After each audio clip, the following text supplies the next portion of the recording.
Hello friends, நீங்க தோசை பிரியரா அப்படின்னா இந்த பதிவு உங்களுக்கு தாங்க. தோசை சாப்பிடறதுனால என்னென்ன ஆரோக்கிய நன்மைகள் கிடைக்குது அப்படின்னு பார்த்து தெரிஞ்சுக்கலாமா? நம்ம தமிழகத்துல பாத்தீங்கன்னா பல்வேறு வீடுகள்ல காலை உணவோ இரவு உணவோ இட்லி இல்லைன்னா தோசை தாங்க இருக்கும். அதுவும் மெயினா தோசை விரும்பி சாப்பிடுறவங்க நிறைய பேர் இருப்பாங்க. இந்த தோசையில பல வெரைட்டி இருக்குங்க. பிளெயின் தோசை, மசால் தோசை, ரவா தோசை, ஆனியன் தோசை, கல் தோசை, இன்னும் என்னென்னவோ பல வகையான தோசைகள் இருக்கு. இது சாப்பிடறதுனால நமக்கு என்ன ஆரோக்கிய நன்மைகள் கிடைக்குது அப்படின்னு பார்த்து தெரிஞ்சுக்கலாம். வாங்க வீடியோக்குள்ள போலாம்.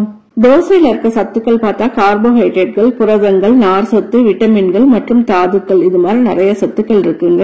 இதுல என்னென்ன ஆரோக்கிய நன்மைகள் இருக்கு அப்படின்னு பார்த்து தெரிஞ்சுக்கலாம். நம்பர் 1 பாத்தீங்கன்னா குடல் ஆரோக்கியம்ங்க. இந்த தோசை மாவுல கார்போஹைட்ரேட்கள் மற்றும் புரதங்கள் இருக்கிறதுனால எளிதில் ஜீரணமாக உதவி செய்யுது.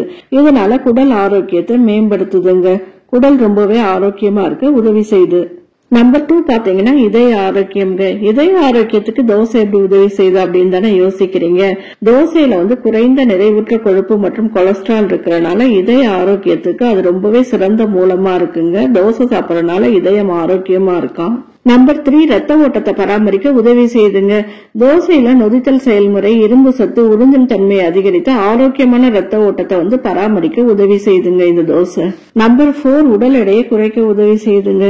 எப்படின்னு தானே கேக்குறீங்க? ஆச்சரியமா இருக்குல்ல? ஆமாங்க, இதுல புரத சத்து மற்றும் நார் சத்து நிறைய இருக்கிறதுனால இந்த தோசை சாப்பிடும் போது ரொம்ப நேரம் வயிறு ரொம்பின மாதிரி ஒரு ஃபீல் இருக்கிறதுனால நம்ம சாப்பிடுற அளவு குறையுதுங்க. இதனால உடல் எடையை குறைக்க இந்த தோசை உதவி செய்யுது.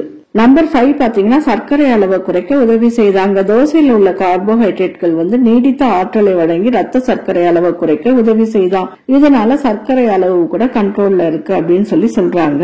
இவ்வளவு நன்மைகள் தோசையில இருக்குன்னு தெரிஞ்சதுக்கு அப்புறம் எண்ணெய் கம்மியா ஊத்தி நல்லா ஹாப்பியா சந்தோஷமா தோசை சாப்பிடுங்க. இந்த பதிவு உங்களுக்கு பயனுள்ளதா இருக்கும், பிடிச்சிருக்கும்னு நினைக்கிறேன். பிடிச்சிருந்தா லைக் பண்ணுங்க, ஷேர் பண்ணுங்க, சப்ஸ்கிரைப் பண்ணுங்க, கமெண்ட் பண்ணுங்க. இதே மாதிரி ஒரு நல்ல பதிவுல பார்க்கலாம்.